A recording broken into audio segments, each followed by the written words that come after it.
আমাদের রাজ্য সভাপতি আছেন পলাশ ভৌমিক, রাজ্য নেতৃত্ব সঞ্জয় দাস এবং বিজয় বিশ্বাস এই সাংবাদিক সম্মেলনে আছেন। মূলত এই সময়ে আমরা কাজের দাবিতে নেশার বিরুদ্ধে গোটা রাজ্যে আজ থেকে আগামী 2 সপ্তাহব্যাপী টানা নানা ধরনের মিছিল, সভা, জমায়েত, ডেপুটেশন, গণডেপুটেশন, প্রতিনিধিমূলক ডেপুটেশন, এই ধরনের নানা কর্মসূচি নিয়ে আমরা রাস্তায় নামছি এবং তা আজ কৈলাস শহরের কর্মসূচির মধ্য দিয়ে শুরু হবে এবং টানা 2 সপ্তাহব্যাপী গোটা রাজ্যে এই কর্মসূচি চলবে। এই কাজের প্রশ্নে আমরা শিক্ষা, স্বাস্থ্য এবং বিদ্যুৎ এই 3টা ক্ষেত্রের যে বেহাল অবস্থা গোটা রাজ্যে, তার হাল ফেরানোর দাবি আমরা জানাচ্ছি এবং ভয়ঙ্কর অবস্থা নেশায়, কাজ না দিয়ে নেশাগ্রস্ত করার এই বিষয়ে আমাদের রাজ্য সভাপতি আপনাদের সামনে বলবেন। শিক্ষার প্রশ্নে আমরা দেখেছি যে পরিকল্পিতভাবে আমাদের এই ডাবল ইঞ্জিনের সরকার শিক্ষাকে ধ্বংস করে দেওয়ার দায়িত্ব তারা নিয়েছেন এবং পরিকল্পিতভাবে সরকারি সিদ্ধান্ত নিয়ে শিক্ষাকে শেষ করছেন এবং সমাজের মেরুদণ্ডটাকে ধ্বংস করে দেওয়ার এই পরিকল্পনা তারা নিয়েছেন। একই অবস্থা স্বাস্থ্যক্ষেত্রে, ন্যূনতম পরিষেবা নেই।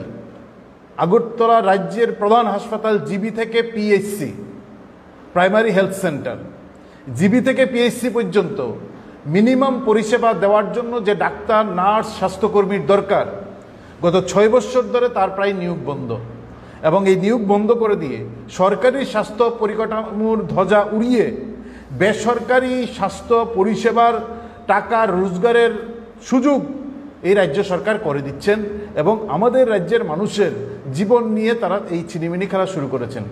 একই অবস্থা হচ্ছে বিদ্যুৎ, সম্পূর্ণভাবে নিয়োগ বন্ধ, বেসরকারীকরণের হাতে তুলে দিয়ে সরকার আমাদের রাজ্যের একটা বৃহৎ এই প্রতিষ্ঠান TSECL তাকে বেসরকারীকরণের দিকে নিয়ে যাচ্ছেন। অনেকগুলো সাবডিভিশন ইতিমধ্যেই যা প্রাইমারি যে কাজ করতে হয় এই কাজগুলা প্রাইভেট সংস্থার হাতে তুলে দিয়েছেন।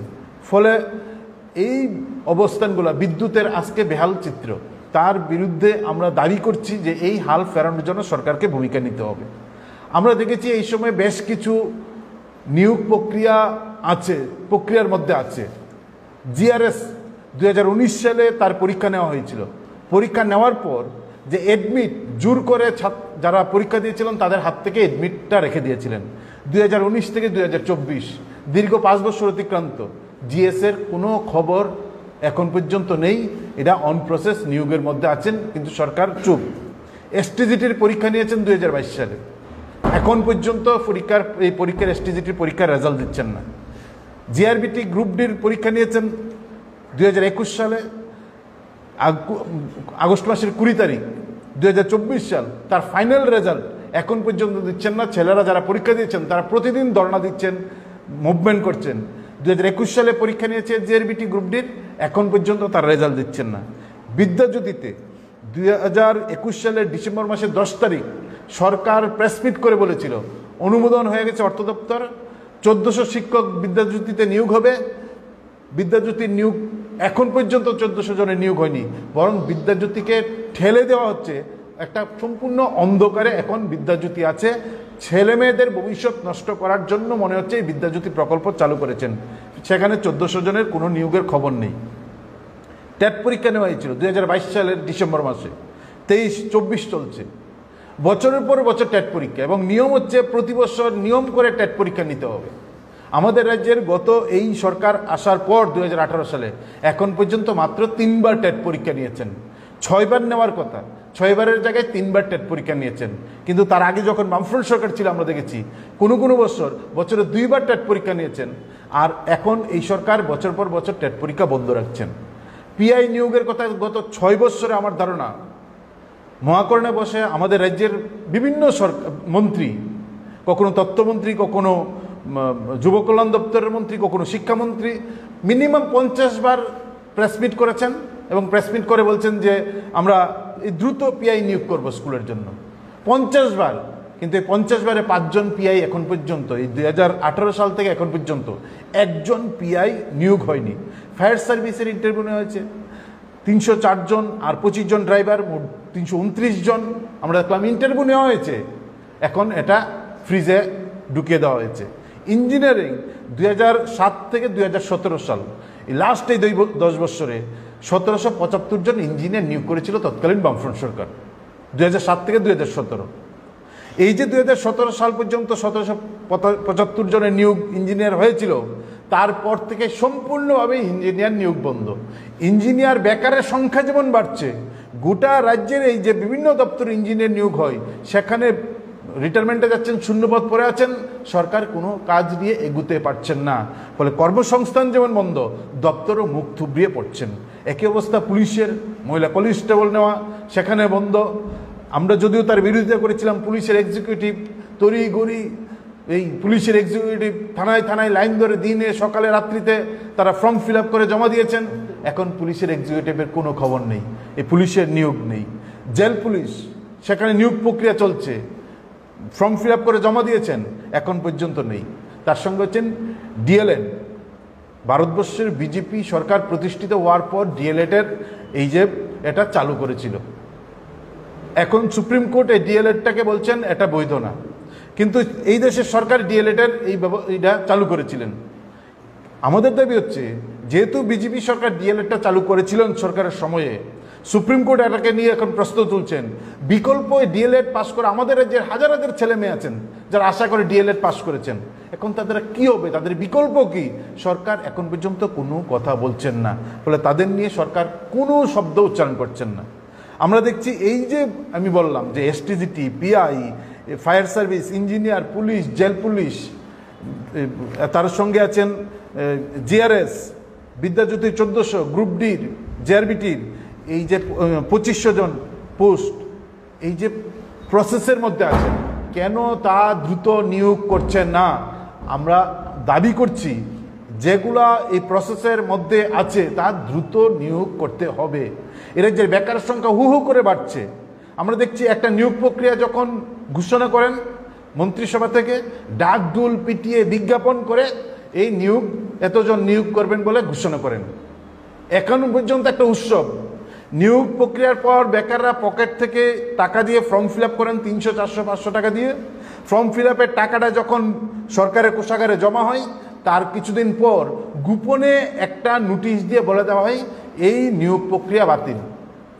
এখন আমাদের প্রশ্ন হচ্ছে, সরকার কোষাগারে টাকা রোজগারের জন্য কি বেকারের পকেট কেটে নিয়োগের ঘোষণা দিচ্ছেন?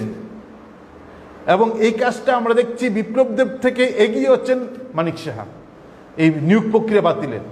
এবং টিপিএসসি তো আমাদের রাজ্যের বলা হচ্ছে নিয়োগ প্রক্রিয়া বাতিলের জন্য রেকর্ড করেছেন গত 6 বছরে, আমার নয় 12 থেকে 14টা নিয়োগ প্রক্রিয়া টিপিএসসি সে বাতিল করেছেন।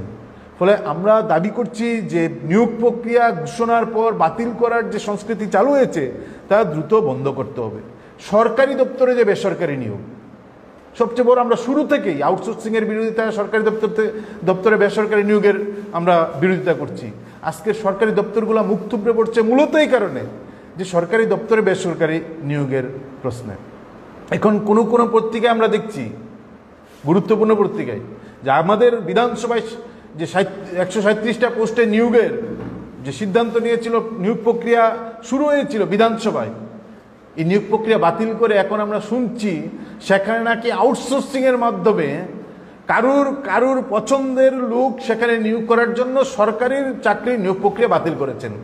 ভয়ঙ্কর। আমরা শুরু থেকেই দাবি জানাচ্ছি, এই বিধানসভার মতন এরকম জায়গায় কিংবা কোনো সরকারি দপ্তরে এই সরকারি জায়গায় বেসরকারি আউটসোর্সিংয়ের মাধ্যমে যদি নিয়োগ করতে যান, তাহলে কিন্তু গোটা রাজ্যের ব্যাপক আন্দোলন তৈরি হবে। সরকারকে কিন্তু তার জন্য তৈরি থাকতে হবে। আমরা সরকারকে এই প্রশ্নে হুঁশিয়ারি দিচ্ছি। আমরা দেখছি সরকার নিয়োগটা কেন বন্ধ রাখছেন এবং নিয়োগ করার সুযোগ নেই, কারণ আমরা দেখছি আমাদের রাজ্যের যিনি বর্তমানে মুখ্যমন্ত্রী, এর আগে যিনি মুখ্যমন্ত্রী, তিনি রাত্রিবেলা মহাকরণে থাকবেন, তার জন্য খাট পালং জিম শুরু করেছিলেন। মহাকরণে থাকবেন তিনি এত কাজ নিয়ে মহাকরণে কাজ করবেন। আমাদের খাট পালং নিল, মহাকরণে কবে থাকলো কেউ জানে না। আর এখন যিনি মুখ্যমন্ত্রী, রাজ্যের মানুষ জানেন না তিনি কবে মহাকরণে যান, তিনি কবে ওনার দপ্তরে গিয়ে বসেন। সমস্ত দপ্তর গুরুত্বপূর্ণ, শিক্ষা, স্বাস্থ্যর মতন গুরুত্বপূর্ণ দপ্তর, স্বরাষ্ট্র, সব দপ্তর উনি নিয়ে রেখেছেন। আমরা দেখলাম ওনার সমস্ত দপ্তর ফেল করেছেন। আমরা দাবিও করেছিলাম যে 100তে 0 পাওয়া প্রতিটা দপ্তরের যিনি মাথায় বসে আছেন তিনি হচ্ছেন মুখ্যমন্ত্রী। 100তে 0 পাওয়া, শিক্ষায় ফেল, স্বাস্থ্যে ফেল, স্বরাষ্ট্রতে ফেল, চুরি ছিনতাই এখন পুলিশ হেডকোয়ার্টারের সামনের বাড়িঘরে পর্যন্ত হয়। সমস্ত কিছুতে ফেল করা এই মুখ্যমন্ত্রী কোন সময় দেখবেন কোন দপ্তরে 0 পদ, কোন দপ্তরে কি আছেন? 0 পদের অবস্থান কি? 2018 সালের 19 জুন বিধানসভায় এই বর্তমান সরকার তারা ঘোষণা করেছেন আমাদের রাজ্যের একজন বিধায়কের প্রশ্নের উত্তরে যে রাজ্যে 0 পদের সংখ্যা হচ্ছে 2019 সালে ঘোষণা করেছেন, আরে 18 সালে, যে 31 মার্চ 2018 পর্যন্ত 0 পদ হচ্ছে 35,539। 35,539টা 0 পদ আমাদের রাজ্যে আছে। গত 6 বছরে অবসরে গেছেন গড়ে প্রায় 4,500 জন অবসরে যান প্রতি বছর, 27,000 প্রায় অবসরে গেছেন। তো 35,539 জন 39টা 0 পদ, তার সঙ্গে হচ্ছেন 27,000 অবসরে গেছেন, 10,323 যদি বাদও দেই তারপর সংখ্যাটা হচ্ছে 62,539। আমাদের দাবি হচ্ছে, আমরা জিজ্ঞেস করতে চাই রাজ্যের মাননীয় মুখ্যমন্ত্রীকে, ফেল করা 0 পাওয়া মুখ্যমন্ত্রীকে, যে 62,539টা এই যে 0 পদ তৈরি হয়েছে সেখানে কতজন নিয়োগ হয়েছে গত 6 বছরে? 12-13 হাজারের বেশি গোটা রাজ্যে নিয়োগ নেই।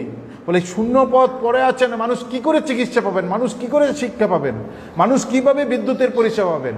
আর বিদ্যুৎ পরিষেবার মাথায় যিনি বসে আছেন, একদিকে বিজেপির নীতি বেসরকারীকরণ আর বর্তমান বিদ্যুৎ মন্ত্রীর বেলাল্লাপনা, এই দুয়ে মিলে রাজ্যের মানুষ হারে হারে টের পাচ্ছেন বিজেপি কি জিনিস শুধু বিদ্যুতের মধ্য দিয়ে।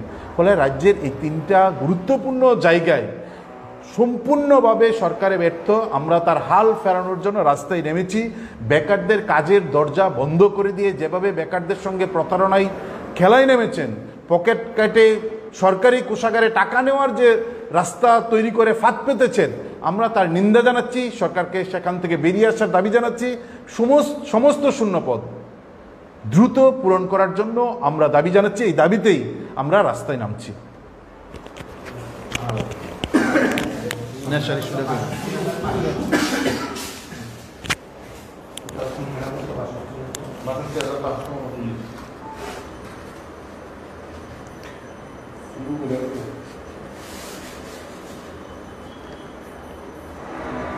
আজ থেকে 2 সপ্তাহ ব্যাপী ডিওয়াইএফআই এর উদ্যোগে কাজের দাবিতে নেশার বিরুদ্ধে রাজ্যব্যাপী যে আমরা আন্দোলন কর্মসূচি হাতে নিয়েছি, এই সম্পর্কে ডিওয়াইএফআই এর রাজ্য সম্পাদক তার প্রাথমিক বিষয়বস্তু সম্পর্কে আপনাদেরকে অবগত করেছেন এবং আমাদের রাজ্যে কর্মসংস্থানের যে বেহাল অবস্থা, বেহাল চিত্র, কিভাবে আমাদের রাজ্যের শিক্ষিত বেকার ছেলেমেয়েদের সাথে প্রতারণা করা হচ্ছে, এই সম্পর্কে এখানে আলোচনা তুলে ধরা হয়েছে।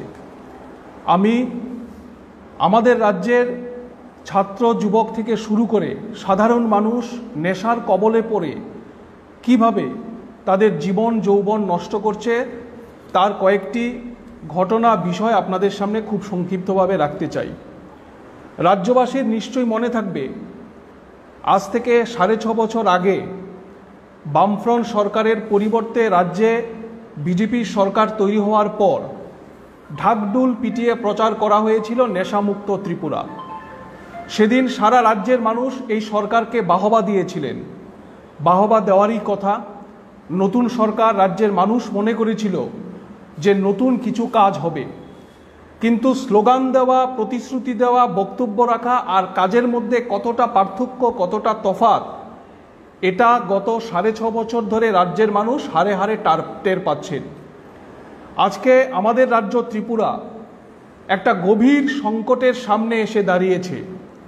ছাত্র যুবকদের ভবিষ্যৎ আজকে অন্ধকারে তলিয়ে যাচ্ছে। নেশার আন্তর্জাতিক করিডোর হিসাবে আমাদের রাজ্যের ত্রিপুরা ব্যবহৃত হচ্ছে। সব ধরনের নেশা সামগ্রী আজকে রাজ্যের ছাত্র যুবদের হাতের নাগালের মধ্যে চলে এসছে এবং আমরা ডিওয়াইএফআই মনে করি যে সরকারের অবহেলার কারণে, সিস্টেমের দুর্বলতার কারণে এই ধরনের নেশা সামগ্রী রাজ্যের ছাত্র যুবদের হাতের সামনে অনায়াসেই চলে এসছে। তার কারণ হচ্ছে, যখন এই হাতের নাগালের মধ্যে নেশা সামগ্রী চলে আসে, তার মূল কারণ হচ্ছে যে খুব সহজেই তারা নেশা সামগ্রী হাতের মধ্যে পাচ্ছে। সরকার যদি কঠোরভাবে রাজনীতির ঊর্ধ্বে উঠে এটাকে নিয়ন্ত্রণ করার মানসিকতা নিয়ে কাজ করত, তাহলে এ রাজ্যে নেশার কবল থেকে ছাত্র যুবদের ভবিষ্যৎকে রক্ষা করা সম্ভব ছিল।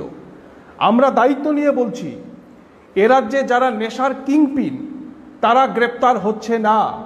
আমরা বিভিন্ন সময় দেখি রাস্তা দিয়ে যাওয়ার সময় বিভিন্ন গাড়ি তল্লাশি করে নেশা সামগ্রী উদ্ধার হচ্ছে, পুলিশ বাহবা কুড়াচ্ছেন, কিন্তু আসলে যারা নেশার কিংপিন তাদের ধরার জন্য পুলিশের যে দায়িত্ব নেওয়ার কথা, সরকারের যে উদ্যোগ নেওয়ার কথা, সেই দায়িত্ব কোনো এক অজানা কারণে তারা পালন করতে পারছেন না, ব্যর্থ হচ্ছে। এবং রাতারাতি আমরা এমন মানুষ দেখেছি ত্রিপুরা রাজ্যে যারা একটা সময় সাইকেল নিয়ে ঘুরত, আজকে তাদের বিলাসবহুল গাড়ি, বিলাসবহুল বাড়ি। কোথা থেকে তারা এই টাকা রোজগার করেছেন, এটা মানুষের কাছে এখনও একটা প্রশ্নচিহ্ন হয়ে দাঁড়িয়েছে। ফলে আমরা ডিওয়াইএফআই দাবি করছি, অবিলম্বে রাজ্যের ছাত্র যুবদের ভবিষ্যৎকে রক্ষার জন্য পুলিশ প্রশাসনকে, সরকারকে এই নেশার বিরুদ্ধে কার্যকরী পদক্ষেপ গ্রহণ করতে হবে। গত কয়েকদিন আগে আমাদের রাজ্যের একটি প্রভাতী সংবাদপত্রে খবর প্রকাশিত হয়েছে যে শিরাপথে মাদক ব্যবহারের ফলে 2545 জন এ রাজ্যে এইচআইভি পজিটিভ, এইচআইভিতে তারা আক্রান্ত হয়েছে। কেন আক্রান্ত হয়েছে? কারণ একই সিরিঞ্জ ব্যবহার করার ফলে আজকে এইচআইভি পজিটিভ রোগীর সংখ্যা আমাদের ত্রিপুরা রাজ্যে উত্তর বৃদ্ধি পাচ্ছে। ভয়ঙ্কর অবস্থা। স্কুলের বনেদি শিক্ষা প্রতিষ্ঠানগুলোতে নেশা থাবা বসিয়েছে, এইচআইভি আক্রান্ত হচ্ছে বনেদি স্কুলের পড়ুয়ারা। ফলে আমরা মনে করি এই নেশার বিরুদ্ধে জনজাগরণ তৈরি হওয়া প্রয়োজন। রাজ্য সরকারকে অবিলম্বে তার বিরুদ্ধে কঠোর পদক্ষেপ নেওয়া প্রয়োজন এবং রাজনীতি ভুলে গিয়ে, রাজনীতির স্বার্থ ভুলে গিয়ে যারা নেশার সাম্রাজ্যের আসল কিংপিন তাদেরকে গ্রেপ্তার করার ভূমিকা রাজ্য সরকারকে গ্রহণ করতে হবে। এবং এই নেশার কবলে পড়ে বহু যুবক ইতিমধ্যেই প্রাণ হারিয়েছেন, আত্মহত্যার পথ তারা বেছে নিয়েছেন। বহু পরিবার তারা ধ্বংসের দিকে ধাবিত হচ্ছে, পরিবারের মধ্যে ঝগড়াঝাটি, অশান্তি।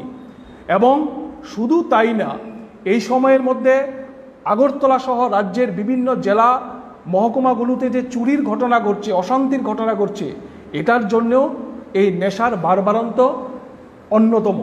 ফলে আমরা ডিওয়াইএফআই এর মতো একটা দায়িত্বশীল সংগঠন হিসাবে সরকারের কাছে দাবি করছি, কার্যকরীভাবে সদর্থক ভূমিকা নিয়ে নেশার বিরুদ্ধে কঠোর পদক্ষেপ আপনারা গ্রহণ করুন। ডিওয়াইএফআই এর মতো একটা সংগঠন, আমরা এই নেশা প্রতিরোধের জন্য আমাদের সদর্থক ভূমিকা থাকবে।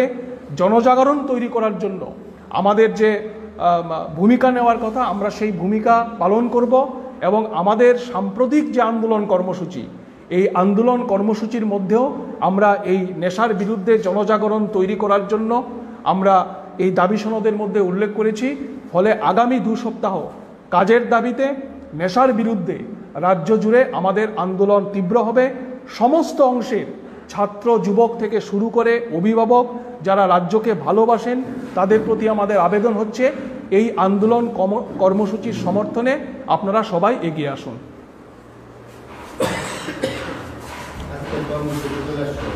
আজকে কৈলাসহরে